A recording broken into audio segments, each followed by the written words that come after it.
Good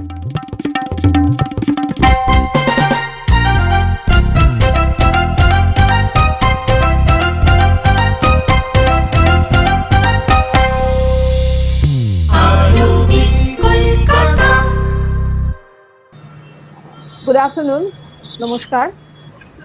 regional outreach bureau কলকাতার পক্ষ থেকে আজকে যে ওয়েবিনার আয়োজন করা হয়েছে, কোভিড-19 প্যান্ডেমিকের সময় আয়ুষের ভূমিকা, role of AYUSH in the time of কোভিড-19। এ বিষয়ে আমাদের সঙ্গে আছেন দুজন বিশেষজ্ঞ বক্তা। ডক্টর বিশ্বজিৎ ঘোষ, উনি আয়ুর্বেদ মেডিকেল অফিসার, মানিকচক মালদা থেকে যোগদান করছেন আমাদের সঙ্গে, এবং ডক্টর গার্গী মুখার্জি, উনি আয়ুষ মেডিকেল অফিসার, গলসি 2 নম্বর ব্লক, পূর্ব বর্ধমান থেকে যোগদান করছেন আমাদের সঙ্গে। নমস্কার। Today we have our Honorable Additional Director General, Ms. Jane Namchu, with us. I would like to request Madam Namchu first to welcome our respected guests and begin our webinar. Ma'am.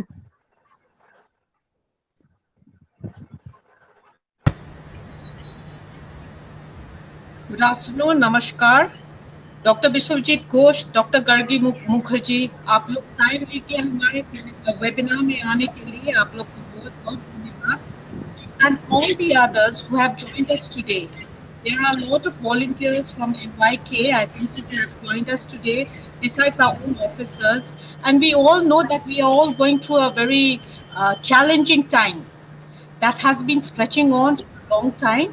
So we would like to hear from our respective speakers on what their roles could be in helping in our everyday lives, as they are experts in their field. And we know that all of us need a little bit of help. It is not only certain people. So we can pass on the message to our families, friends, colleagues, that what can we do to keep ourselves safe and also boost our immunity. Thank you.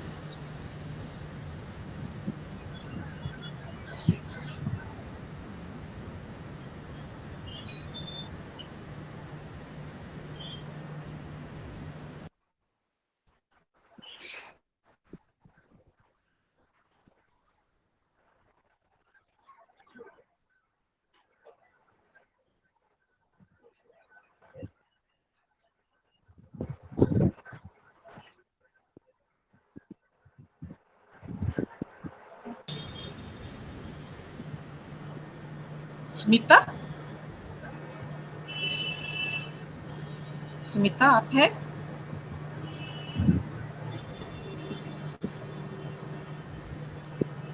Thank you ma'am. আমি প্রথমে doctor Biswajit ঘোষের কাছে যাচ্ছি। Doctor Biswajit Ghosh, আপনি প্রথমে আপনার কাছে আমাদের প্রথম জিজ্ঞাসা যে আমরা চারিদিকে এই পরিস্থিতিতে প্রচুর তথ্য আছে, কিন্তু এই তথ্যর মধ্যে আপনি আমাদেরকে একটু বলুন যে ঠিক কি কি আমরা করব যাতে কোভিড মানে আমাদের ইমিউনিটিটা আমরা বাড়াতে পারি। কোভিড এর কোনো হয়তো চিকিৎসা নেই, আর কি কি করব না। একদম ম্যাডাম। হ্যালো হ্যালো, শুনতে পাচ্ছেন ম্যাডাম? হ্যাঁ হ্যাঁ হ্যাঁ ম্যাডাম, যেটা হচ্ছে এই করোনা পরিস্থিতিতে আয়ুষ মন্ত্রণালয়, ভারত সরকারের যে নির্দেশিকা, সেটাই আমরা সবচেয়ে বেশি গুরুত্ব দিচ্ছি। যেখানে প্রথম থেকেই বলা হচ্ছে, আয়ুর্বেদের তরফ থেকে যেটা বলা হয়েছে, যে করোনা পরিস্থিতিতে ইমিউনিটিটাকে বুস্ট আপ করতে হবে। ইমিউনিটি যদি কারো পর্যাপ্ত পরিমাণে থাকে, তাহলে এই করোনা কালে সে সেখান থেকে সেফ থাকতে পারবে। তো ইমিউনিটির তরফে ইমিউনিটি ঠিক রাখতে আয়ুষ মন্ত্রণালয় যে নির্দেশিকা দিয়েছে, তাতে প্রথমেই বলা হয়েছে যে প্রতিদিন একটা ঠান্ডা জলের জায়গায় আমরা যাতে নিয়মিত একটু গরম জলটা খাই, একটা সহজ কথা। সেকেন্ড হচ্ছে যোগাসন, প্রাণায়ামটা মিনিমাম 30 মিনিট যদি কেউ করতে পারে, তার পক্ষে যেটা সুবিধা, বাড়িতেই বসে ফ্রি হ্যান্ড এক্সারসাইজ, একটু হালকা যোগাসন করলো। রান্নার ক্ষেত্রে আমরা যে মশলাগুলো ইউজ করছি, তাতে যাতে হলুদ, জিরে, ধনে এবং রসুন, এই মশলাগুলো যাতে একটু ঠিকঠাক পরিমাণে থাকে, তাহলে সেটা ইমিউনিটি বুস্টার হিসেবে কাজ করে। এর পরবর্তীতে আসছে আপনার বিভিন্ন কয়েকটা ছোটখাটো টিপস আছে, যেমন নস্যকর্ম বলে একটা কথা আছে। নস্য মানে হচ্ছে যেহেতু মানে নাক দিয়ে একটা মেডিকেটেড জিনিস নেওয়া, যেমন এটা ঘি হতে পারে, মেডিকেটেড অয়েল, এটা কোকোনাট অয়েল হতে পারে, মাস্টার্ড অয়েল হতে পারে, এটা 2 থেকে 3 ড্রপ নিয়মিত রেগুলারই 2 নাকের মধ্যে দিলে সেটা ইমিউনিটি বুস্টারের ক্ষেত্রে কার্যকর বলে আয়ুষ মন্ত্রণালয়ের বক্তব্য। মোস্ট ইম্পর্টেন্ট যেটা এগুলোর মধ্যে, এগুলো ছাড়াও যেটা মোস্ট ইম্পর্টেন্ট সেটা হচ্ছে আয়ুষ কার্ড, যেটা বর্তমানে সমস্ত পুলিশ আধিকারিক থেকে শুরু করে সমস্ত ফ্রন্টলাইনার থেকে শুরু করে সবাই, এবং রাজ্যের বাইরেও বিভিন্ন মানে আরো অন্যান্য রাজ্যে, পার্শ্ববর্তী অন্যান্য রাজ্যে সবাই এই আয়ুষ কার্ডটাই গুরুত্ব দিয়েছে। এতে কি কি আছে? এতে 4 ভাগ তুলসী আছে, 2 ভাগ দারুচিনি, 2 ভাগ আদা আর 1 ভাগ গোলমরিচ। এটা সহজেই বানিয়ে নেওয়া যায়, এই লকডাউন পিরিয়ডে বাইরে যাওয়ার কোনো দরকার নেই, কাছাকাছি পাওয়া যায়, রান্নাঘরে অনেকের অ্যাভেলেবেল আছে। এটাকে চায়ের মতো ফুটিয়ে ঠিক দিনে 2 থেকে 3 বার খাওয়া যেতে পারে। এগুলো ইমিউনিটি বুস্ট আপের ক্ষেত্রে খুব ভালো কাজ করে বলে আয়ুষ মন্ত্রণালয় নির্দেশিকা জারি করেছে, এবং ইতিমধ্যে যথেষ্ট মানে সাফল্যজনক পাওয়া গেছে।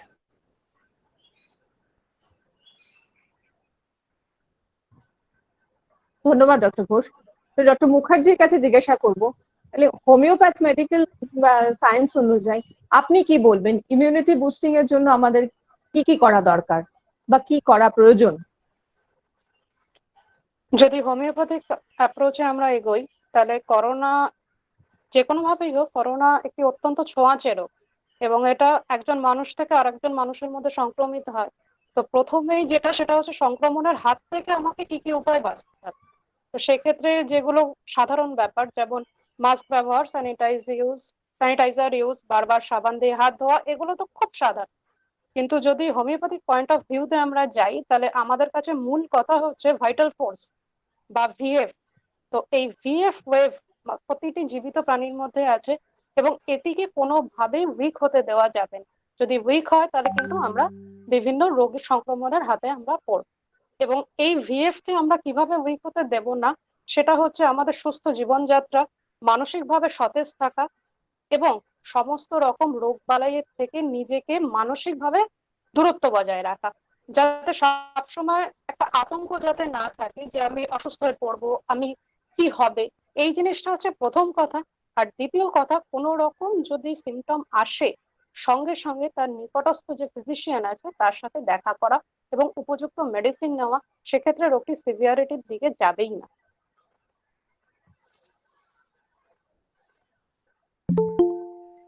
উপযুক্ত চিকিৎসা নেওয়া মানে উপযুক্ত মেডিসিন নেওয়া, তাহলে কি হোমিওপ্যাথিক কি বলছে যে এর জন্য কোনো নির্দিষ্ট মেডিসিন আছে যা নিলে কোভিড-19 সংক্রমণ প্রতিরোধ করা যাবে? হোমিওপ্যাথি সম্পূর্ণভাবে সিমটোম্যাটোলজির উপর নির্ভর করে এবং ড্রাগ পিকচার এবং ডিজিজ পিকচার দুটো যখন সিমিলার হয় তখন আমরা একটা রেমেডিকে সিলেক্ট করি এবং সেই রেমেডিটা তাকে, যিনি পেশেন্ট রয়েছেন, তাকে কিওরের দিকে নিয়ে গিয়ে যায়। এবার যখন কোনো মানুষ সিমটম নিয়ে আসছেন তখনই কিন্তু আমরা তাকে মেডিসিনটি দেব। যদি কোনো সিমটম তার নাই থাকে সেক্ষেত্রে তো কোনো রকম মেডিসিন সিলেক্ট করার প্রশ্ন আসে না। এবং যেটি সব থেকে বড় কথা এখন যাচ্ছে যে কোনো না কোনো মেডিসিনকে কোনো না কোনো সময় সেটা গুজবের মতো আসছে যে হয়তো এটি খেলে পরে বা এটি নির্দিষ্ট ডোজে কিছুদিন নিলে পরে হয়তো আমার করোনা হবে না। তো আমি বলবো তথ্যটি কিন্তু ভুল।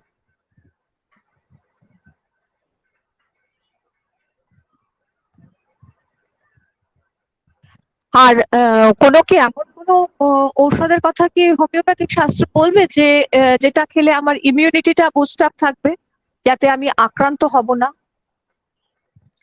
সেরকম ভাবে কোনো মেডিসিন, কিন্তু ইমিউনিটি বুস্ট আপ বলে কোনো মেডিসিন হোমিওপ্যাথিতে হয় না। তবে মানুষের কিছু ট্রেটের উপরে, যেমন ধরুন কারো যদি সাসেপ্টেবল টু কোল্ড থাকে বা কেউ যদি ডাস্ট অ্যালার্জির জন্য প্রোন থাকেন বা কেউ যদি ছোট থেকে একটু দুর্বল প্রকৃতির হয়ে থাকেন, সেক্ষেত্রে তাকে বা তার ভাইটাল ফোর্সকে খানিকটা সবল করা বা সুস্থ রাখার জন্য তাকে আগে থেকে কিছু মেডিসিন দিয়ে রাখা যেতে পারে, যেগুলো এই কোভিড এর ক্ষেত্রে, মানে যেমন যেহেতু কোভিড আমাদের আপার রেসপিরেটরি ট্র্যাক্টকে সবার আগে সংক্রমিত করে বা রেসপিরেটরি ট্র্যাক্ট আমাদের সংক্রমণ হয়, তো সেক্ষেত্রে যেসব মেডিসিন বা যেসব ড্রাগের আপার রেসপিরেটরি ট্র্যাক্টের উপর ভালো এফেক্ট রয়েছে, সেই সব মেডিসিন যদি আমরা অল্প পরিমাণে আগে থেকে তাকে দিয়ে রাখতে পারি, সেক্ষেত্রে একটা সুবিধা হওয়ার সম্ভাবনা রয়েছে। অনেক ধন্যবাদ ম্যাডাম।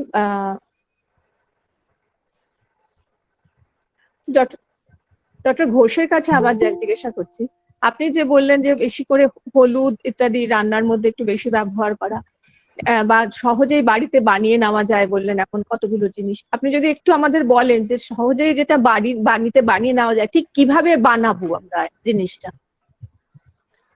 দেখুন, এখানে ম্যাডাম দুটো ব্যাপার কাজ করছে। এখানে হচ্ছে ইমিউনিটির ক্ষেত্রে আমি আরেকটা কথা বলে রাখি, আয়ুর্বেদ সংহিতা মতে এটা তো একটা পৃথিবীর প্রাচীনতম চিকিৎসা পদ্ধতি। এখানে অনেক আগে মানে এই ট্রিটমেন্ট প্রসিডিওর বা এই আয়ুর্বেদ এটা অনেক মহামারীর সাক্ষী। এর আগে স্প্যানিশ ফ্লু বলুন বা তার আগে যেটা আয়ুর্বেদ, এগুলোর সাক্ষী। তো সেখান থেকে বিভিন্ন সংহিতায় এবং আরো বিস্তারিতভাবে যে আলোচনা আছে সেখানে দিনচর্যা এবং ঋতুচর্যা বলে দুটো কথা আছে। দিনচর্যা মানে হচ্ছে ডেইলি রেজিমেন্ট, মানে প্রতিদিন আমরা কি কি করব কি কি করব না। ঋতুচর্যা মানে হচ্ছে প্রত্যেকটা ঋতুতে আলাদা আলাদা মানে খাওয়া দাওয়া থেকে শুরু করে নিয়ম কানুন মানার ব্যাপার বলা হয়েছে। এখন আপনি যেটা বলছেন সেই জায়গাটাই আসি, সেটা হচ্ছে আমরা দুধ হলুদ, আমি দুধ হলুদ থেকেই শুরু করি, যেটা গোল্ডেন মিল্ক। এটা ইমিউনিটি বুস্ট আপে খুব ভালো কাজ করছে, তার সাইন্টিফিক এভিডেন্সও আছে। তো আমরা এমনিতেই জানি হলুদ অ্যান্টিব্যাকটেরিয়াল, অ্যান্টিমাইক্রোবিয়াল, অ্যান্টিফাঙ্গাল, এগুলো সবই জানি। এটা অনুপান হচ্ছে দুধ। এবার দুধ হলুদ একসাথে নিতে গেলে সেটা একটা ইমিউনিটি গ্রোর ক্ষেত্রে কাজ করছে, বটে ইমিউনিটি বাড়ায়। সর্দি কাশি, এই কাশি জ্বর সাধারণত এই ক্ষেত্রে আমরা বহু পুরোনো সময় থেকে দেখছি এটা কাজ করছে। তারপরে আপনাকে আয়ুষ্কাত নিয়ে একটু আগে আমি যেটা বললাম যে 4 ভাগ তুলসী, 2 ভাগ দারুচিনি, 2 ভাগ আদা এবং 1 ভাগ গোলমরিচ, এটাকে নিয়ে পরিমাণ মতো ভাবে চায়ের মতো করে ফুটিয়ে খাওয়া, এটা একটা গেল। এবার মেডিসিনের ক্ষেত্রে স্পেসিফিক যদি বলেন, মানে স্পেসিফিক আয়ুষের গাইডলাইনে যে মেডিসিনগুলোর কথা বলা হয়েছে, আমি ব্যক্তিগতভাবে বলছি না, আয়ুষের গাইডলাইনে যেটা বলা হয়েছে, মিনিস্ট্রি অফ আয়ুষ যেটা বলেছে, সেখানে চ্যবনপ্রাশকে খুব গুরুত্ব দেওয়া হয়েছে। সেখানে বলা হয়েছে 10 গ্রাম করে চ্যবনপ্রাশ যদি নিয়মিত পরিমাণে নেয় কেউ আর কি খায়, ইমিউনিটিটা ওর যথেষ্ট বুস্ট আপ হবে, সেটা বলা আছে। এরপরে সিমটোমেটিক্যালি এবার ভাগ করে দিয়েছে, সে শুষ্ক কাশি যদি হয় সেখানে কি করবে, সেখানে পুদিনা এবং আজওয়াইন, মানে যেটা আপনার ঘরের মধ্যেই সম্ভব আর কি, সেগুলোকে পুদিনা এবং আজওয়াইনকে জলে নিয়ে সেটা ফোটানোর পর সেই যে বাষ্পটা সেটা ইনহেলেশন নেবে আর কি, সেক্ষেত্রে এতে কাজ করবে। এই ব্যাপারগুলো বলা হয়েছে। লবঙ্গের গুঁড়ো মধুর সাথে শুষ্ক কাশিতে বলা হয়েছে। সাধারণ জ্বরের ক্ষেত্রে তুলসীটাকে খুবই খুবই গুরুত্ব দেওয়া হয়েছে। তুলসীর একটা ছোট্ট একটা প্রসঙ্গান্তরে গিয়েই বলছি, আমাদের পশ্চিমবঙ্গে নাটাবাড়িতে তুলসীর একটা প্রথমে তুলসী গ্রাম হয়, তারপরে সেখান থেকে এখন বর্তমানে গভর্নমেন্ট অফ ওয়েস্ট বেঙ্গল সেটা 12টা গ্রাম করেছে। মানে সেখান থেকেই প্রমাণ হচ্ছে যে একটা গ্রামের সেই সংখ্যক গ্রামের যারা লোকজন তাদের রোগ প্রতিরোধ ক্ষমতা অটোমেটিক বেড়ে গেছে। তারা নিয়মিত জ্বর সর্দি হলেই তুলসীটা নিত।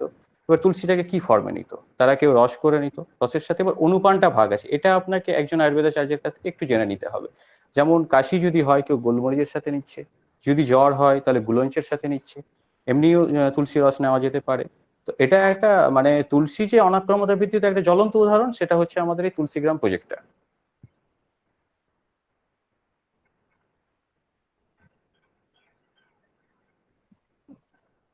যেটা যে বললেন যে ফুটিয়ে খাবে, চায়ের মতন করে ফুটিয়ে খাবে, সেটা কি গরম জলের মধ্যে দিয়ে, তার পরিমাণটা কিভাবে বুঝবেন, বা এটা কি বয়স ভেদে বিভিন্ন রকমের হবে?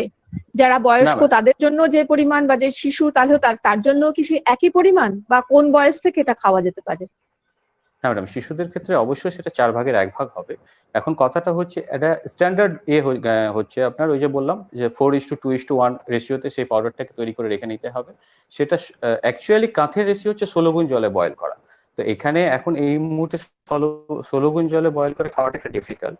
তো সেটা যদি এক্স্যাক্টলি কেউ 16 গুণ জলে বয়েল করে খায় সেটা তো ভালো কথা, কিন্তু আমরা যদি ন্যূনতম চায়ের মতো করে খাই, সকাল সন্ধ্যা আমরা যে চাটা খাই সেই চায়ের জায়গায় যদি আয়ুষ কাথটাকে যদি অ্যাড করি তাহলেই অনেকটা ফল পাওয়া যাবে।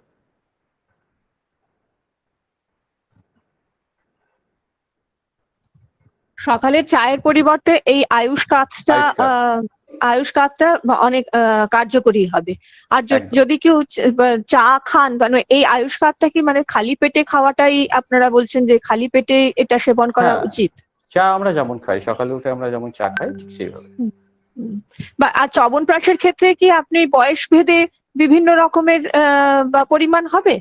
হ্যাঁ, চ্যবনপ্রাশের ক্ষেত্রে অ্যাডাল্ট ডোজ 10 গ্রাম করে দিনে 2 বার খাওয়া যেতে পারে বয়স্ক এই অ্যাডাল্ট ডোজ। এবার বাচ্চাদের ক্ষেত্রে সেটা মধু দিয়ে খুব অল্প পরিমাণে, এবং ন্যূনতম বলতে গেলে 10 বছরের নিচে না নেওয়াই বেটার। তাহলে 10 বছরের নিচে যারা শিশু, যাদের ক্ষেত্রে বিশেষ সাবধানতা অবলম্বনের কথা বলা হচ্ছে, সেই 10 বছরের নিচে শিশুদের জন্য আপনারা কি বলবেন, কিভাবে তাহলে তাদেরকে আমরা কিভাবে বাঁচাবো?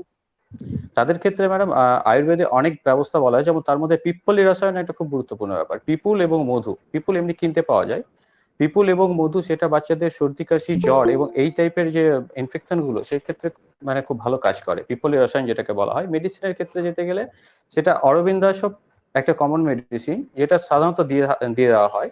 তবু এই ক্ষেত্রে অরবিন্দাসব কোন বাচ্চাকে নেওয়া হবে কোনটা নেওয়া হবে না সেটা একটা চিকিৎসকের পরামর্শ নিয়ে নিলে বেটার।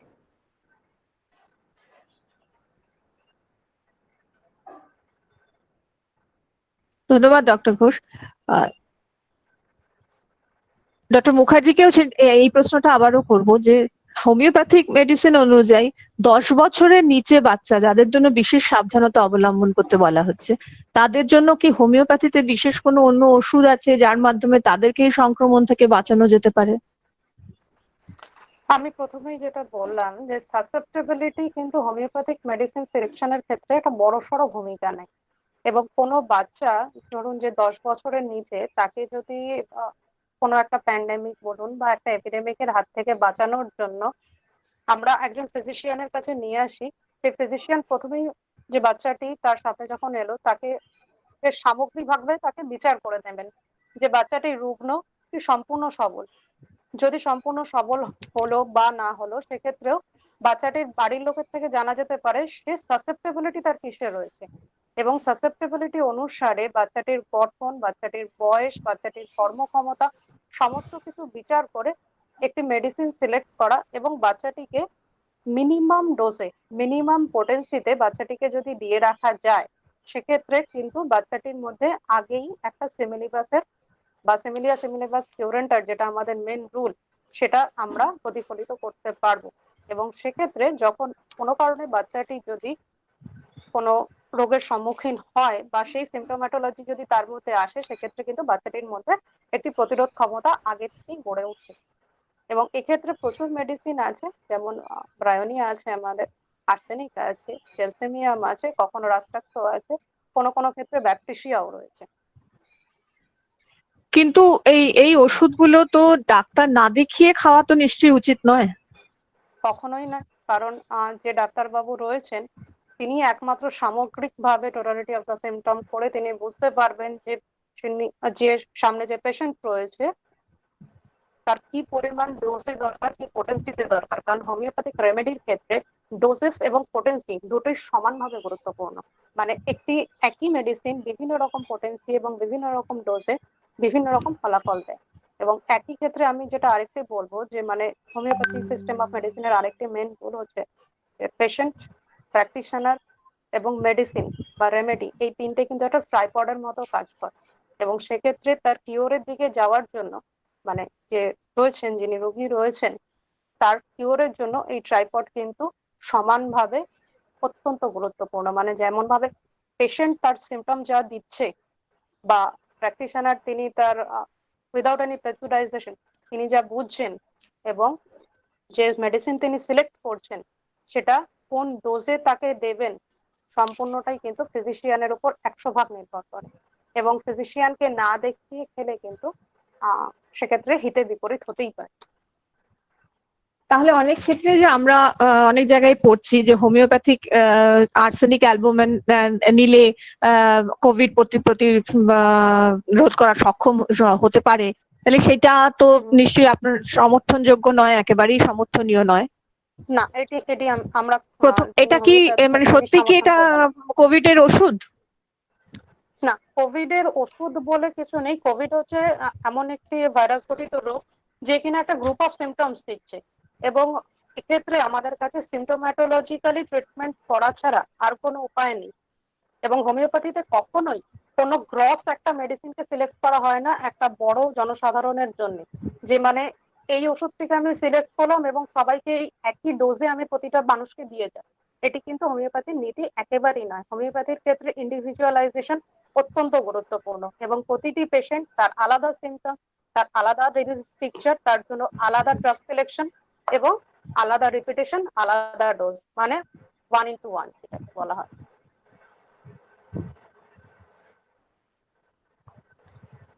ধন্যবাদ ডক্টর মুখার্জি। আবার ডক্টর ঘোষের কাছে ফিরে যাচ্ছি।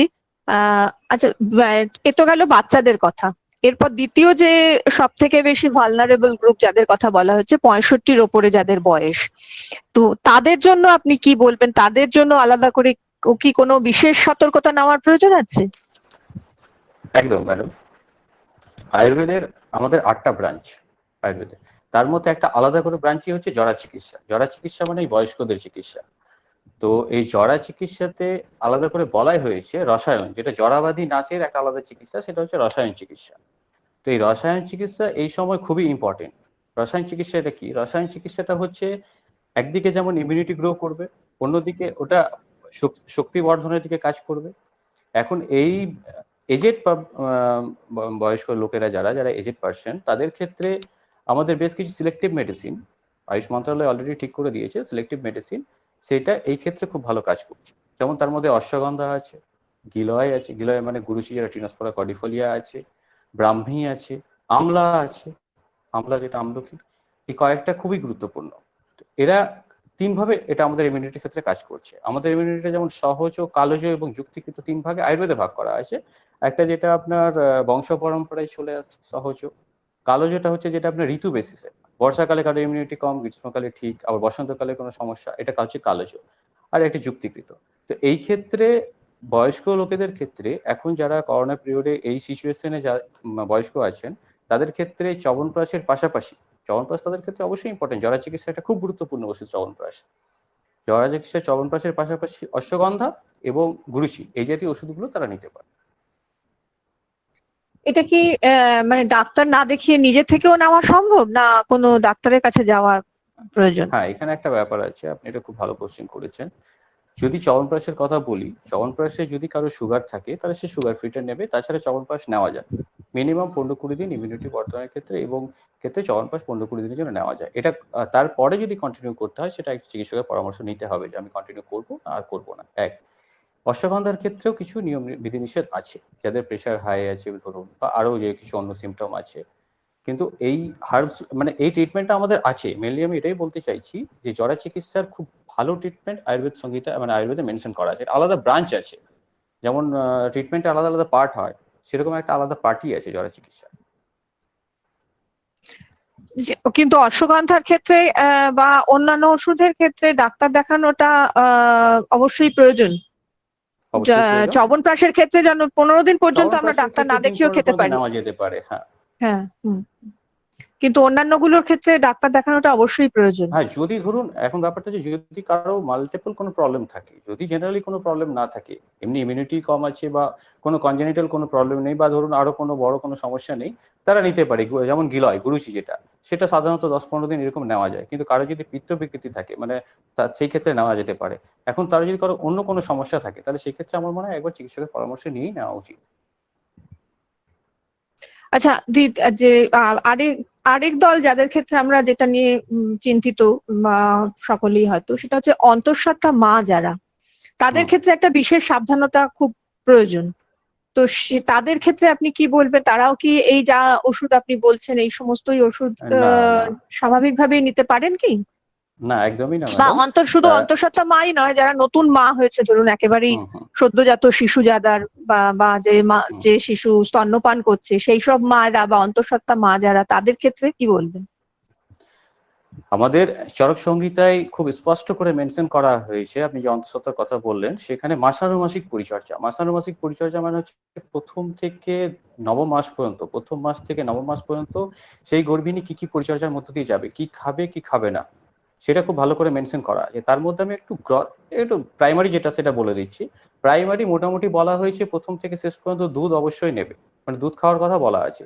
এবার মাস হিসেবে বা তৃতীয় চতুর্থ পঞ্চম এরকম মাস হিসেবে অনুপানটা চেঞ্জ হয়ে যাচ্ছে, কখনো দুধের সাথে মাখন, কখনো দুধের সাথে কিছুটা পরিমাণে ঘি, কিন্তু দুধটা কমন, মোটামুটি কমন। এটা বলা হয়েছে ওদের ইমিউনিটি শুধু নয়, যাতে মায়ের স্বাস্থ্য ভালো থাকে, নিরোগ থাকে, সব দিক থেকে ঠিকঠাক থাকে। এটা একটা ক্যালকুলেট করার একটা চার্ট আছে, মাসানুমাসিক পরিচর্যা একটা চার্ট আছে।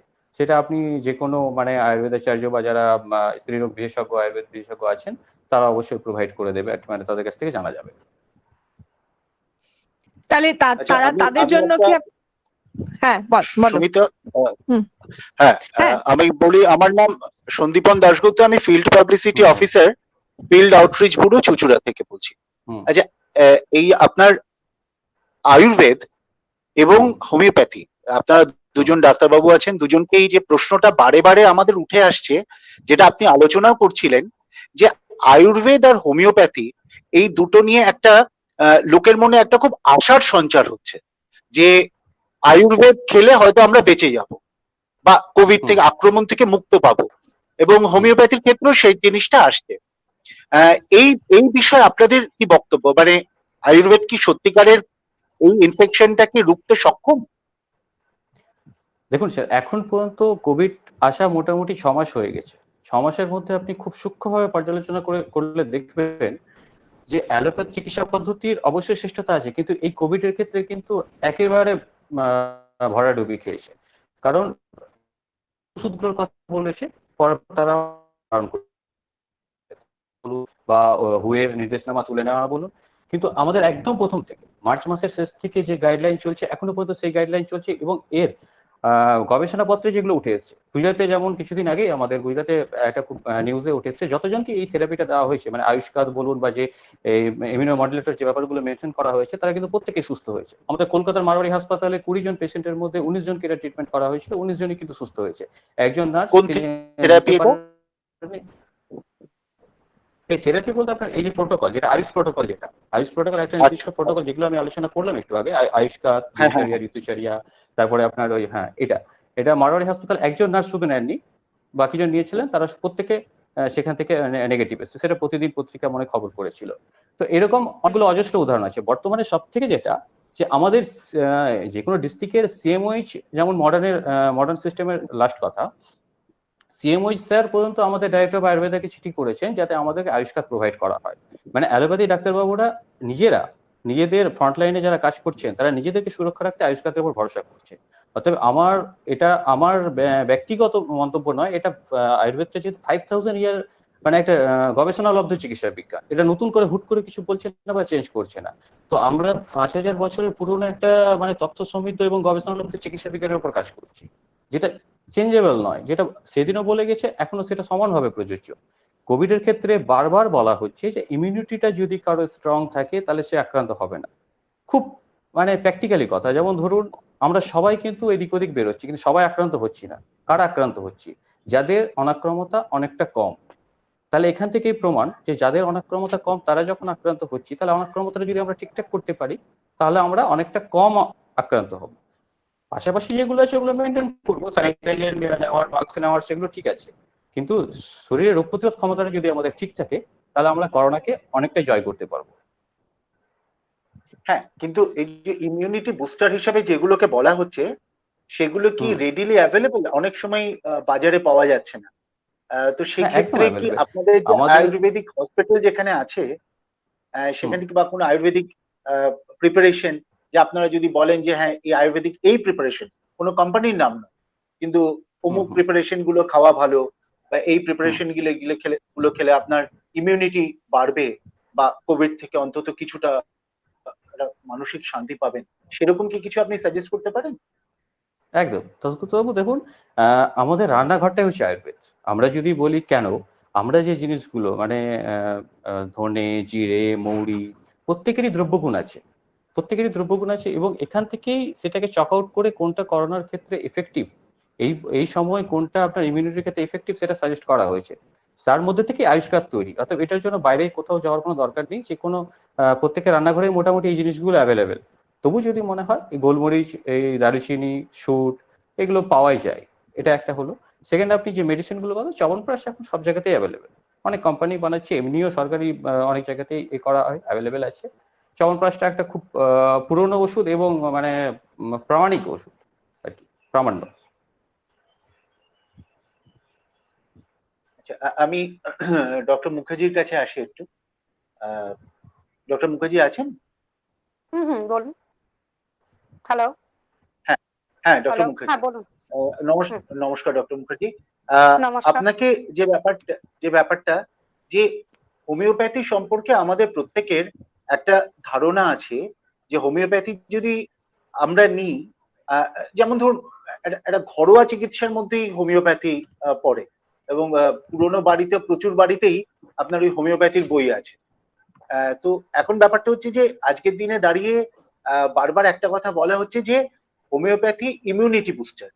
একটাতে অ্যার্সেনিক অ্যালবুমের কথা যেটা হলো, এর বাইরে কি কোনো ওষুধ নিয়মিত নেওয়ার জায়গা আছে, যে ওষুধটা খেলে পর মনে হতে পারে যে না এটা কিছুটা হলেও একটা একটা একটা সাপোর্টিং রোল প্লে করতে পারে? কোনো ওষুধই হোমিওপ্যাথিতে নিয়মিত যদি কোনো সিমটম না থাকে, কোনো রোগের যদি সিমটম না থাকে, সেক্ষেত্রে কিন্তু নেওয়া যায় না। বা ইমিউনিটি বুস্টার হিসেবে বা এই জাতীয় শব্দ কিন্তু কোনো হোমিওপ্যাথিক হয় না। যেক্ষেত্রে আমি কিছু সেক্ষেত্রে কিন্তু ইস্যু থেকে আমরা কিছু মেডিসিন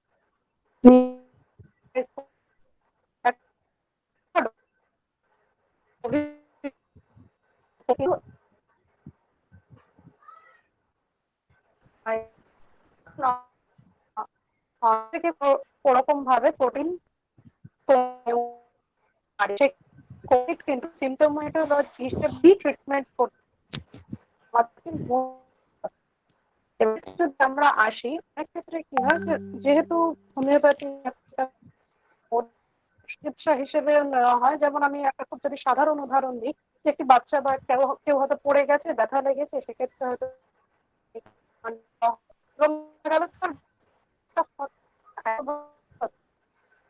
এইটি যদি এমন হয় যে তার হাতে একটা বলতা কামড়ালো, সেক্ষেত্রে কিন্তু আর্নিকা দিলে তার কাজ করবে না, কারণ সেক্ষেত্রে কিন্তু তার জন্য আলাদা মেডিসিন রয়েছে, বা এটিস মেলিফিকা সেক্ষেত্রে আমরা দেব।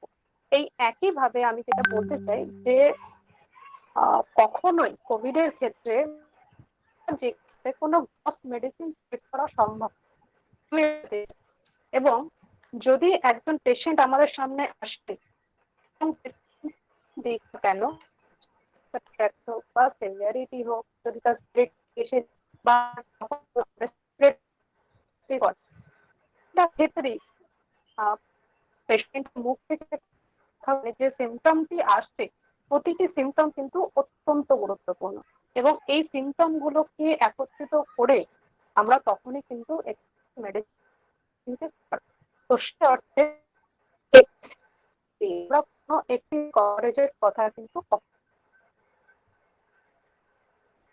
আচ্ছা, যে আরেকটা কথা, সেটা হচ্ছে বারবার আমাদেরকে বলা হচ্ছে, মানে পত্রপত্রিকা এবং টেলিভিশন ইত্যাদি জায়গায়, যে প্রচুর পরিমাণে প্রোটিন খেতে বলা হচ্ছে। এই প্রোটিনটা কি আমাদেরকে এর থেকে রক্ষা করবে? মানে এই প্রোটিন ব্যাপারটা যে, এবং শুধু কি অ্যানিমাল প্রোটিনই খেতে হবে, না অন্য কোনো ধরনের প্রোটিন আমরা নিতে পারি?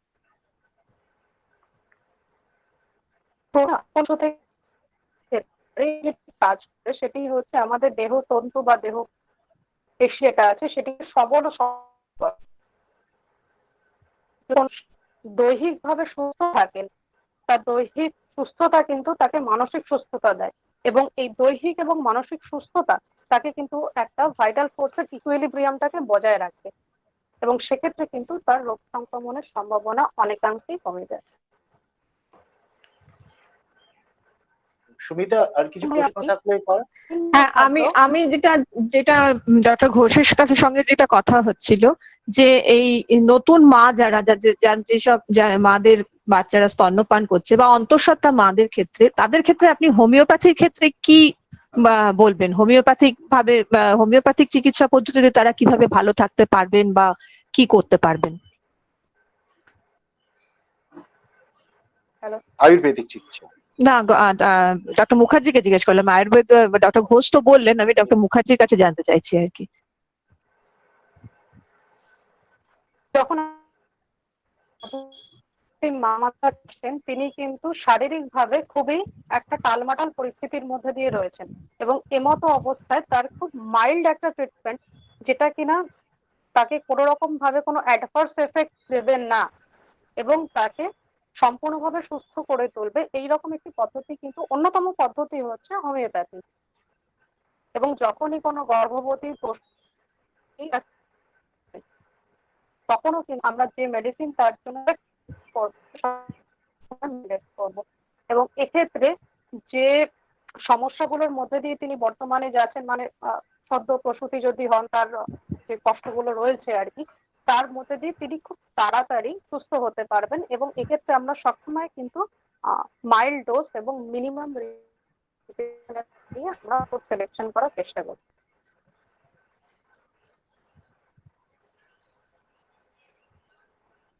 আচ্ছা, এমন কোনো কিছু কি বলবেন যে যেটা একদমই করা উচিত না সকলের জন্য, মানে এটা বিশেষ করে কোনো অন্তঃসত্ত্বা মা বা কোনো বিশেষ বয়সের কথা বলছি না, যে এই এই ধরনের জিনিস যা আমরা নিয়ম কানুন চারিদিকে দেখছি যে এটা করবেন না বা থুতু ফেলবেন না বা হাত না ধুয়ে খাবেন না, সেসব ছাড়া অন্য কোনো মানে কোনো খাবার বা কোনো ওষুধের কথা বলবেন যে যেটা একদম গ্রহণ করা উচিত নয় এই সময়, এটা খারাপ করবে, এরকম ধরনের কি কোনো কিছু থাকে? যে কোনো রকম নেশার সামগ্রী, নেশার সামগ্রী একান্ত বাঞ্ছনীয়। যদি প্রথমতই আমরা রেসপিরেটরি ট্র্যাক্টের আগে থেকে লেয়ারিংটাকে নষ্ট করে দেয়, সেক্ষেত্রে আপার রেসপিরেটরি ট্র্যাক্ট বা হোল রেসপিরেটরি ট্র্যাক্টের ইনফেকশন হওয়ার সম্ভাবনা প্রবল। আবার যদি কেউ অ্যালকোহলিক হয়ে থাকেন, সেক্ষেত্রেও কিন্তু তার লিভার ড্যামেজ হয়ে যাচ্ছে, এবং লিভার ড্যামেজ যদি হয়ে গিয়ে থাকে সেক্ষেত্রেও কিন্তু তার সংক্রমণ, যে কোনো রোগের দ্বারা সংক্রমণ হওয়ার সম্ভাবনা প্রবল। কারণ যত অর্গান ফেলিওর বা কোনো অর্গানের দিকে সেগুলো যখনই কোনো রকম অসুবিধার মধ্যে রয়েছে, তখনই কিন্তু সংক্রমিত হওয়ার সম্ভাবনা ক্রমান্বয়ে বাড়তে থাকে। তো সেক্ষেত্রে আমি সবসময় বলবো যে কোনো নেশার সামগ্রী থেকে শতহস্ত দূরে থাকা। ডক্টর ঘোষ। ডক্টর ঘোষ, হ্যাঁ ডক্টর ঘোষ, একটা প্রশ্ন, হ্যাঁ, সেটা হচ্ছে গিয়ে যে এই যে কোমরবিডিটির কথা বলা হচ্ছে, তো এই কোমরবিডিটি ছাড়াও তো দেখা যাচ্ছে যে প্রচুর অল্প বয়সী পুরুষ মহিলা তারা মারা যাচ্ছে। তো আমরা যদি, যেটা বলা হচ্ছে বারবার, যে ইমিউনিটি যদি বুস্ট আপ থাকে, তাহলে সেক্ষেত্রে এটার সংক্রমণের সম্ভাবনা কম, এবং একটা নির্দিষ্ট বয়সের ক্ষেত্রে এই সংক্রমণের হলেও মৃত্যুর আশঙ্কা কম। এই ব্যাপারটা আপনি কিভাবে ব্যাখ্যা করবেন, যে অল্প বয়সীরাও তো আক্রান্ত হচ্ছে? সম্প্রতি ডাক্তারবাবু মারা গেছেন, একজন নার্স মারা গেছেন, WBCS অফিসার মারা গেছেন, এটা কিন্তু হচ্ছে। হ্যাঁ, একদমই ঠিক। ইমিউনিটি একটা অনেক বড় মেজর ফ্যাক্টর। এবার মাইনর ফ্যাক্টরের মধ্যে অনেক কিছু পড়ে। প্রথমত বলি আপনাকে, এই ডিজিজটা তো মানে এই যে করোনা বা কোভিড-19 যেটা, সেটা একেবারেই নতুন আমাদের কাছে। আমাদের কাছে শুধু মানে গোটা চিকিৎসা বিজ্ঞানের কাছে নতুন। এখন চিকিৎসা বিজ্ঞানের স্টেপ বাই স্টেপ আমরা অনেক কিছু জানছি, অনেক কিছু নতুন ভাবে দেখছি যে হ্যাঁ এরপরে এটা, অনেক কিছু আমরা শিখছিও। চিকিৎসকেরাও অনেক নতুন কিছু, যে একেবারে নতুন যেহেতু ডিজিজটা, তো এখনই ওইভাবে বলা সম্ভব নয় যে এটা কেন হচ্ছে ওটা কেন হচ্ছে না। যেমন আমরা রিসেন্টলি দেখছি যে যারা একবার আক্রান্ত হচ্ছে, সেকেন্ড টাইম প্রথমে হচ্ছিল না, তারপরে সেকেন্ড টাইম হচ্ছে, যারা সেকেন্ড টাইম হচ্ছে তাদের হার্টের একটা সমস্যা হচ্ছে। এই যে স্টেপ বাই স্টেপ যে নতুন জিনিসগুলো উঠে আসছে, বা এই যে সব তাবড় বিজ্ঞানের রিসার্চ করছে, আমরা কিন্তু এটা ফলো করছি, এবং আমরা এখান থেকেও নিজেরাও শিখছি, এবং আমরা এখান থেকেও অডিয়েন্সকে, আমরা রোগীকে এটা থেকে করছি যে হ্যাঁ এখান থেকে এটা আমরা শিখলাম, বা এটা আপনারাও এটা মেনে চলুন, ওটা করুন, এটা করুন, এই ব্যাপারগুলো। হ্যাঁ, তো সিরোসিস অফ লিভার যাদের আছে, সেক্ষেত্রে তাদের কি ধরনের ওষুধ খাওয়া উচিত, বা তারা কি করবে? দেখুন, আমাদের আমি আয়ুর্বেদপ্যাথির ওষুধের কথাটা যেটা বলবো, সিরোসিস অফ লিভার বলুন বা অন্যান্য যে সিমটম গুলো বলুন, সেটা তো একদম যখন সে পেশেন্টটাকে আমি দেখবো, আমাদের সিমটোমেটিক চিকিৎসা আমাদের হয় না। মানে আয়ুর্বেদে কখনোই সিমটোমেটিক চিকিৎসা হয় না, যেটা অন্যান্য চিকিৎসা পদ্ধতিতে হয়ে থাকে। আমাদের চিকিৎসা বিজ্ঞানের মূল তত্ত্বটাই হচ্ছে ক্ষেত্রতত্ত্ব বিজ্ঞান, জীবাণু বিজ্ঞান নয়। আমার কাছে একটা প্রশ্ন এসছে যে সিরোসিস অফ লিভার যাদের আছে বা ডাইজেশন ইস্যু যাদের আছে, তারা সব পুষ্টিকর খাবার খেতে পারে না, তাদের কি করা উচিত ইমিউনিটি বাড়ানোর জন্য? হ্যাঁ, আমি আপনাকে সেটাই বলছি যে আমাদের যেহেতু জীবাণু বিজ্ঞান থেকে আমাদের কাছে বেশি ইম্পর্টেন্ট ক্ষেত্রতত্ত্ব বিজ্ঞান। ক্ষেত্রতত্ত্ব বিজ্ঞানটা হচ্ছে একটা পুকুরে 5টে মাছ আক্রান্ত, এবং 50টা মাছ ভালো আছে, আমরা কিন্তু স্পেসিফিক সেই 5টে মাছকে টার্গেট করব। আমরা এমন কোনো কিছু মেডিসিন ইউজ করব না যেটা 50টা মাছেরও হ্যাম্পার হয়, এটা যেমন একটা ব্যাপার। ঠিক সেইভাবে আপনি সিরোসিস অফ লিভারের কথা বলছেন, সেটা হয়তো একটা মানে বহিঃপ্রকাশ রোগের, কিন্তু ওটা অন্য একটা রোগের কারণে হচ্ছে। আমরা রুট কজটাকে ট্রিটমেন্ট করি আয়ুর্বেদের পদ্ধতিতে। আমরা দোষ তত্ত্ব দেখতে হবে যে উনি বায়ু প্রধান না পিত্ত প্রধান না কফ প্রধান, উনার মধ্যে কোন দোষ ইনভলভমেন্ট বেশি, সিরোসিস অফ লিভারটা কিভাবে কি নিদান সেবনের জন্য হয়েছে। নিদান মানে হচ্ছে যেটা নেওয়ার জন্য রোগটা হচ্ছে, আমরা প্রথমেই নিদানটাকে পরিবর্জন করি যে কোনো রোগের ক্ষেত্রে। এই যে সর্দি কাশি ইনফ্লুয়েঞ্জা, এই ক্ষেত্রে আমরা প্রথমে নিদানটাকে বর্জন করি। নিদানের মানেটাই হচ্ছে যেটা নিয়ে বা যে কারণে এই রোগটা হচ্ছে সেটাকে প্রথমে আমরা উইথড্র করে দিই, তারপরে সেটা ট্রিটমেন্ট করি। তো এই সিরোসিস অফ লিভার বলছেন, সেটাকে আমাদের আয়ুর্বেদ থিওরিতে অন্য একটা মানে ডাইজেশনের প্রবলেম আছে, প্রোটিন বেশি নিতে পারছে না, খেতে পারছে। প্রোটিন বেশি না নিতে পারলে মানে হ্যাঁ প্রোটিন নিলেই ইমিউনিটি হবে এরকম কিন্তু আমি একবারও বলিনি। আমার এটা একটা থিওরি, অনেকের থিওরি যে প্রোটিন নিলে ইমিউনিটি বাড়ে। প্রোটিনের মধ্যে খেলে প্রোটিন আমাদের রোগ প্রতিরোধ ক্ষমতা বাড়ে, কিন্তু প্রোটিন ছাড়াও কিন্তু রোগ প্রতিরোধ ক্ষমতা বাড়ে। আমি আপনাকে যে এগুলোর কথা বললাম, যে মুষ্টিযোগগুলোর কথা বললাম বা আয়ুষের যে প্রোটোকলগুলোর কথা বললাম, তার মধ্যে প্রোটিনের কিন্তু বিন্দুমাত্র কোনো কিছু নেই। এক সেকেন্ড হচ্ছে আমরা যদি নিয়মিত দিনচর্যা ঋতুচর্যা মেনটেন করি তাহলে অনেকটা ইমিউনিটি বেড়ে যাবে। খাওয়াটা একটা ইম্পর্টেন্ট পার্ট, কিন্তু তার থেকেও মোস্ট ইম্পর্টেন্ট হচ্ছে আমি যেটা খাচ্ছি সেটা কি আমার বডির মধ্যে অ্যাবসর্ব হচ্ছে পর্যাপ্ত পরিমাণে, আমি যেটা নিচ্ছি সেটা কি আমার বডি গ্রহণ করছে, এটা খুব একটা ইম্পর্টেন্ট ব্যাপার। সেটা কিভাবে আমরা নিশ্চিত করব? হ্যাঁ এখন সেটা হচ্ছে একটা নিয়মিত একটা রুটিনের মধ্যে চলতে হবে। দিনচর্যা যে ব্যাপারটা, দিনচর্যা মানে হচ্ছে আমাকে সকালবেলা উঠে একটা টাইম আছে, ব্রাহ্ম মুহূর্ত বলে আমাদের টাইম বলা হয়। যারা মানে যোগী বা ধরুন বারা যারা মানে দীর্ঘদিন থেকে যোগ সাধনার মধ্যে আছেন, তারা দেখবেন একটা ব্রাহ্ম মুহূর্ত বলে একটা টাইম আছে, সূর্য ওঠার 1-2 ঘন্টা আগে সূর্য নমস্কার করা, ব্রাহ্ম মুহূর্তে ওঠা, তারপর প্রাত্যহিক কাজকর্ম করার পর উচিত সময় টাইমে ঠিকঠাক টাইমে খেয়ে নেওয়া, এই যে ব্যাপারগুলো। তারপর রাত্রে শুতে যাওয়াটা, এখন তো ট্র্যাডিশন হয়ে গেছে অনেক দেরি করে শুতে যাওয়া, আমাদের একটা নির্দিষ্ট টাইম আছে, এই টাইমের মধ্যে শুতে যাওয়া। আহার বিহারের ব্যাপার আছে, সংযোগ বিরুদ্ধ আহারটা খুব ইম্পর্টেন্ট। সংযোগ বিরুদ্ধ আহার মানে হচ্ছে কোন খাবারটার সাথে কোন খাবারটা খাবো না, কোন খাবারটার সাথে কোন খাবারটা খাবো, এরকম 18 থেকে 20টা খাবারের কথা আয়ুর্বেদে বলা হয়েছে। যেমন আমি একটু যদি উদাহরণ দেন। হ্যাঁ একদম, যেটা হচ্ছে দুধের সাথে লবণ বা মাছ বা মাংস জাতীয় জিনিস একেবারেই নৈব নৈবচ। এটা খেলে যেমন এটা যদি কেউ রেগুলার নেয় তার একটা স্কিন ডিজিজ আসবে ইন ফিউচার, সেটা একদম মেনশন করা আছে আমাদের কুষ্ঠরোগাধিকারে। এরকম 18 থেকে 20টা আছে, আমি এটা একটা বললাম। তারপরে আপনার কাঁঠাল, দুধ, খিচুড়ির সাথে বা পুঁইশাক, তিল, তারপরে যেদিন দই হচ্ছে দইয়ের সাথে যদি আমি ওই আপনার কফপ্রধান খাদ্য খাই, এরকম ভাগ আছে। তো এই সংযোগ বিরুদ্ধ খাবারটা আমাদেরকে এড়িয়ে চলতে হবে। আর জল খাওয়ারও যেমন স্পেসিফিক নিয়ম আছে, যে আমরা যে জলটা খাই ইমিউনিটির ক্ষেত্রে শুধু আলাদা করে এই ওষুধ বা আলাদা করে এটা নয়, জল খাওয়াটা একটা খুব গুরুত্বপূর্ণ ব্যাপার। যেমন আয়ুর্বেদে বলা আছে অজীর্ণে ভেষজং বাড়ি, জীর্ণে বাড়ি বলপ্রদম। মানে যদি কারো অজীর্ণ বা ইনডাইজেশন থাকে, যেটা বলছে অজীর্ণ যদি কারো থাকে, সেই যদি খাওয়ার আগে জল খায় সে অজীর্ণতে ভুগবেই। অজীর্ণে ভেষজং বাড়ি মানে যে অজীর্ণ রোগী আছে তাকে যদি সে ঠিকঠাক পরিমাণে জল খায়, জলটা কিভাবে ঠিকঠাক করে খাবে, হয় আপনাকে খাওয়ার বেশ 8 ঘন্টা আগে জলটা খেয়ে নিতে হবে, আর নইলে খাওয়ার মোটামুটি 15-20 মিনিট পরে জলটা খেতে হবে। যদি কেউ খাওয়ার ঠিক প্রাক মুহূর্তে জলটা খায় তাহলে সে ইনডাইজেশনে থাকবেই, এটা একদম প্র্যাকটিক্যাল। খাওয়ার মাঝে মাঝে যারা অল্প অল্প জল খাচ্ছে তাদের ক্ষেত্রে ডাইজেশনটা ঠিকঠাক থাকবে, মানে যশোরাগ্নিটা ঠিকঠাক থাকবে। আর খেয়ে উঠেই সাথে সাথে যদি কেউ জল পান করে, সেই ক্ষেত্রেও কিন্তু সেটা মানে বিষের নাই ফলপ্রদ, সেটা বলা হয়েছে আমাদের আয়ুর্বেদ শাস্ত্রে। এই জল খাওয়ার 3টে নিয়ম আছে। আর যাদের ধরুন সিওপিডি আছে, তারা তো এই ক্ষেত্রে কোভিড এর ক্ষেত্রে তাদের তো একটা একটু অতিরিক্ত সংক্রমণের সম্ভাবনা তো থেকেই যাচ্ছে, যেহেতু সিওপিডিও ফুসফুস ঘটিত রোগ এবং কোভিডও ফুসফুসকেই আক্রমণ করে। তাহলে সিওপিডির যারা অলরেডি সিওপিডির পেশেন্ট তারা কি করবে? সিওপিডি পেশেন্টের ক্ষেত্রে ওই যে আপনাকে বললাম পথ্য নির্বাচনটা খুব ইম্পর্টেন্ট। মানে সিওপিডিটাকে আমরা শ্বাসকাশের মধ্যে ফেলি, শ্বাসকাশ রোগাধিকারের মধ্যে ফেলি। তো প্রথমে নিদানটা বর্জন করতে হবে, যদি সে স্মোকিং করে স্মোকিং এই জাতীয় জিনিসগুলোকে ছেড়ে দিতে হবে। আমি ওষুধের আগেই বলছি, নিদান পরিবর্তন করার পর তাকে পথ্য নির্বাচন করতে হবে, যে শ্বাসকাশের জন্য আলাদা পথ্য আছে, কোন খাবারগুলো শ্বাসকাশ রোগে খাওয়া যাবে, কোনটা খাওয়া যাবে না। এখন সিওপিডি পেশেন্ট যদি রাতের বেলা কলা খায়, রাতের বেলা খিচুড়ি খায়, সে কিন্তু সিওপিডির সিমটম গুলো বাড়বে। তাহলে তাকে পুঁইশাক খায় তাহলে সেটা বাড়বে, যদি ঢেঁড়স খায় সেটা বাড়বে। তাহলে এগুলো এড়িয়ে চলতে হবে। এটা একটা চার্ট আছে, মানে কোন রোগে কি কি খাওয়া যাবে কি কি খাওয়া যাবে না, সেটাকে আমাদের পথ্য বিজ্ঞান বলা হয়। পথ্য অপথ্য এবং পথ্য বিজ্ঞান, এই পথ্য বিজ্ঞানটা ফলো করলে আমরা এমনি ওষুধ ছাড়াই অনেক রোগ সারিয়ে দিতে পারি আর কি। আর ডক্টর মুখার্জির কাছে ডক্টর যাব। ঘোষ এবং ডক্টর মুখার্জি, আমি হ্যাঁ। একটুখানি সেটা হচ্ছে ডক্টর ঘোষ এবং ডক্টর মুখার্জি দুজনকেই আর কি প্রশ্নটা আমার, যে আজকাল লোকে খুব আতঙ্কিত হয়ে পড়ছে। কেউ যদি বলে আমার একটু কাশি হচ্ছে, এই কাশি হচ্ছে শিগগিরই যা ডাক্তার দেখিয়ে আয়, বা কেউ যদি বলে যে আমার একটু গলাটা ব্যথা ব্যথা করছে, তাহলে তো হয়েই গেল, মানে তোর কোভিড হয়ে গেছে, এরকম একটা সিদ্ধান্তে আমরা সবাই পৌঁছে যাচ্ছি।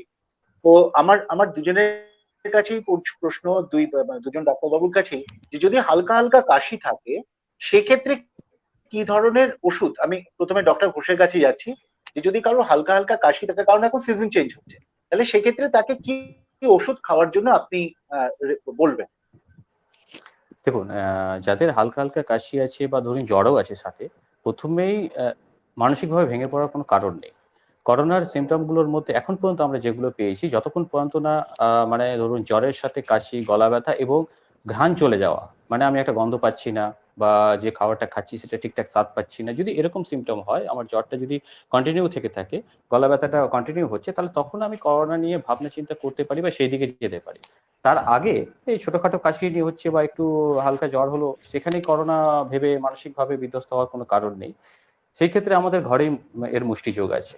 তুলসী মধু, যেটা খুবই বহু প্রচলিত একটা আছে, তুলসী মধু, আদা শুট, মানে আদাকে কুচি কুচি করে গোলমরিচের সাথে রেখে চকলেটের মতন চুষে চুষে খাওয়া, এটা আমি 2-3 দিন যে কোনো পেশেন্ট করে, যে কোনো কেউ করতে পারে। যদি এটাতে সাবসাইড হয়ে যায়, তাহলে আর অন্য কিছু করার দরকার নেই। ডক্টর মুখার্জি, আপনি কি বলবেন হ্যাঁ, এটা কিন্তু এই ব্যাপারটায়? ভালো হ্যাঁ, খুব ভালো এটা একটা ব্যাপার উঠে এলো যে যেহেতু এখন এরকম একটা প্যান্ডেমিক সিচুয়েশন চলছে এবং তার যা সিমটম তার সাথে নর্মাল সিজন চেঞ্জের যে সিমটম জ্বর জ্বালার অনেক ক্ষেত্রেই কিন্তু একই রকম হয়ে যায়, এবং এক্ষেত্রে যেহেতু আমরা আতঙ্কের একটা পরিবাহর মধ্যে দিয়ে যাচ্ছি, তো সব ক্ষেত্রেই মনে হয় যে হয়তো আমার সামান্য জ্বর এসেছে, আমি আর কোভিড হয়ে যায়নি তো, বা আমার কাশি হয়েছে তো কোভিড হয়ে যায়নি তো। তো আমি একটা জিনিসই সবসময় প্রতিটি মানুষকে বলবো যে একটুখানি কষ্টকর হলো ডাক্তারবাবুর কাছে যান। আপনার যদি সামান্য কাশিও হয়, একটু ফুসফুস করছে, তাতে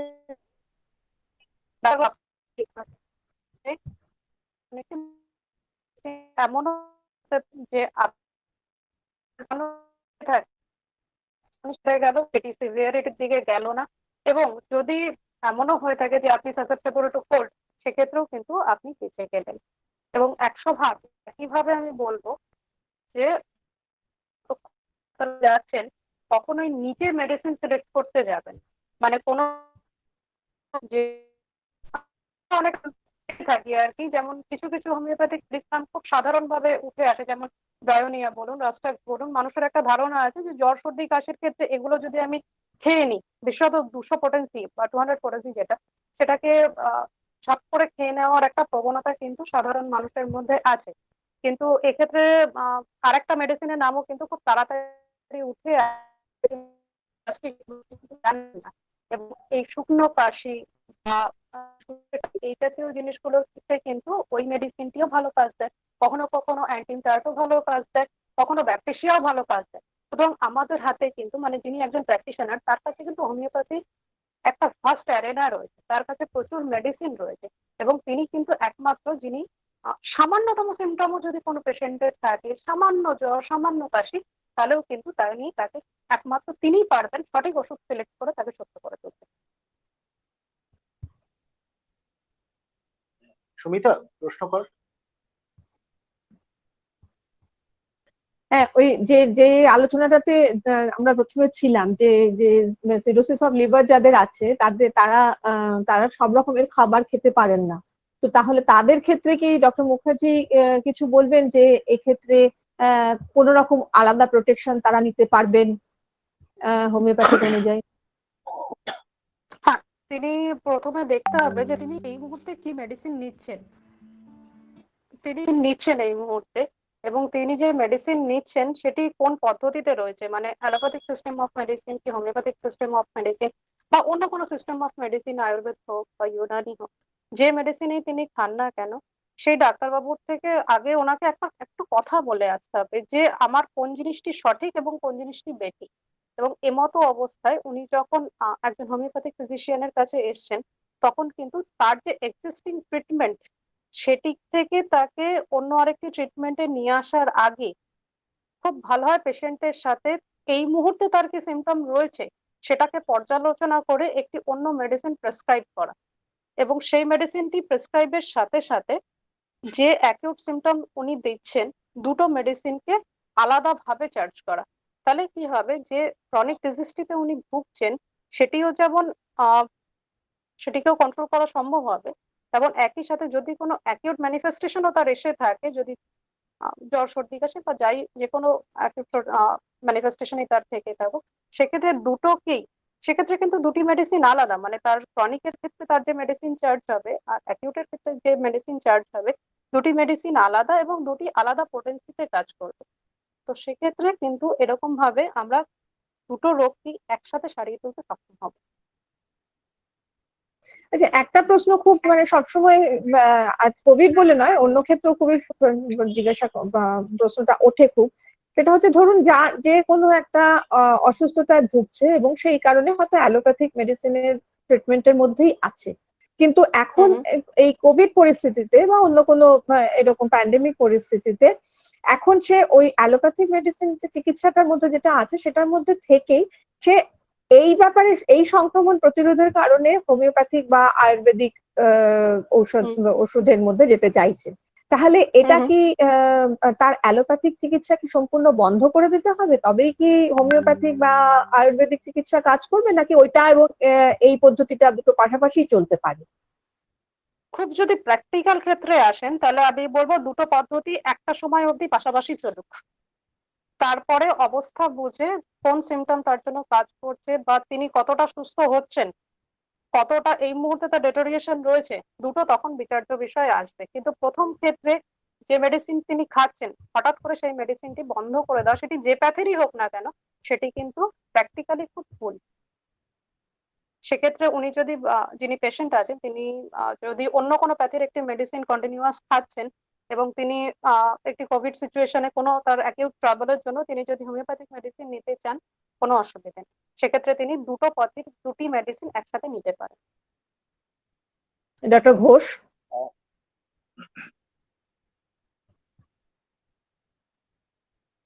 ডক্টর ঘোষ।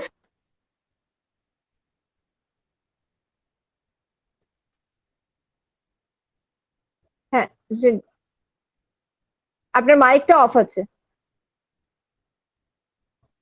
হ্যাঁ, সেখানে আমরা প্রথমেই দেখবো যে উনি কি পদ্ধতি কি মেডিসিন গুলো নিচ্ছেন, সেই মেডিসিন গুলো দেখার পরে আমরা সিলেক্ট করতে পারবো যে এর পাশাপাশি আয়ুর্বেদ ওষুধ চলবে না এটা পুরোটা উইথড্র করে আমরা আয়ুর্বেদ ওষুধ চালাবো, সেটা তখন ডিসাইড করতে পারবো আর কি। পেশেন্টের সিচুয়েশন, পেশেন্টের প্রবলেমের তার মানে অবস্থা কতটা ইয়েতে আছে এবং তার মেডিসিন। এই যে ডক্টর ঘোষ, এই যে আপনার গোল্ডেন মিল্কের কথা বলা হচ্ছে যে হলুদ দিয়ে দুধ খাওয়া, সেটা কি মানে হলুদ গুঁড়ো দিয়ে খেতে হবে? কারণ সেটা তো আমরা বাজার থেকে কিনছি, তার মধ্যে তো ইম্পিউরিটিস থাকতেই পারে, তো সেক্ষেত্রে আপনি কি সাজেস্ট করেন, মানে হলুদ গুঁড়ো না বাটা হলুদ? দেখুন, যদি বাড়ির তৈরি থাকে তাহলে তো তার থেকে বেটার কিছু নেই, কিন্তু এমনি বাটার ক্ষেত্রে আমি বলতে পারি, কিন্তু বাটার ক্ষেত্রে সেটা সম্ভব কতজনের ক্ষেত্রে হবে, এবং সেটা অনেক ক্ষেত্রে আমাদের আয়ুর্বেদের এই একটা প্রবলেম, যেটা যখনই মুষ্টিযোগ বা আমরা কিছু বলি, যখনই বলা হয় এটার সাথে এটা মিশিয়ে বা এটার সাথে এটা করি, তখনই অনেকে শুনতে ভালো হলেও করার ক্ষেত্রে অনেকটা পিছু পা হয়। এবার গুঁড়োটা যেহেতু রেডিমেড পাওয়া যায়, এবার দুধটা গরম হলো সেটার মধ্যে গুলে নিয়ে হাফ চামচ করে নিয়ে খাওয়া, এটা বেটার। তো আপনি যে জায়গাটা বলছেন সেটা অবশ্যই যদি একদম বাড়ির তৈরি হয় তাহলে সেটার থেকে তো বেটার কিছু হয় না। এটা ইকুয়েশনটা কি মানে কতটা দুধে কতটা হলুদ? হ্যাঁ, এটা হচ্ছে আপনার হাফ চামচ হলুদ 100 ml দুধে হাফ চামচ হলুদ, এই রেশিও মোটামুটি।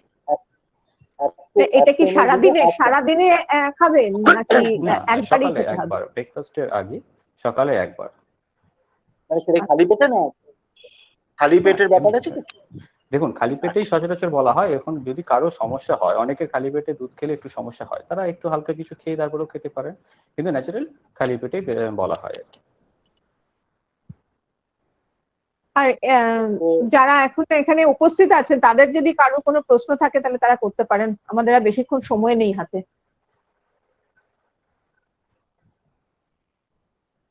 মাইকটা অন করে নেবেন যদি কারো প্রশ্ন থাকে।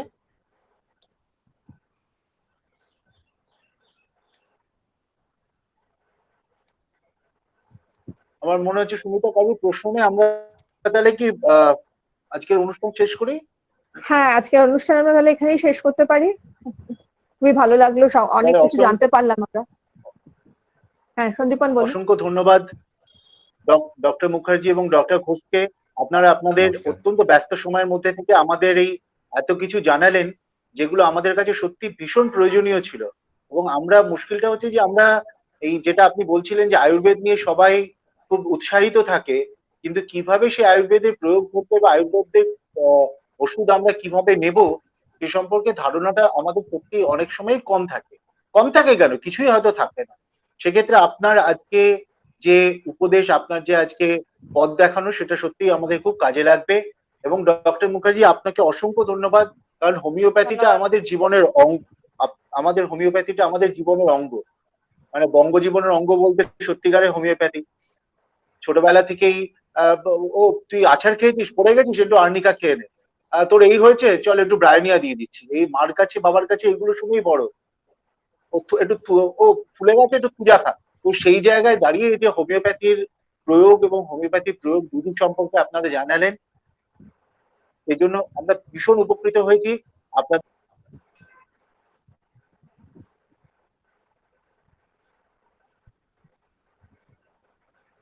সন্দীপনের সঙ্গে যোগাযোগ বিচ্ছিন্ন হয়ে গেছে। সন্দীপন, কথা শেষের দিকে কথাগুলো শোনা গেল না, আরেকবার একটু বলতে হবে।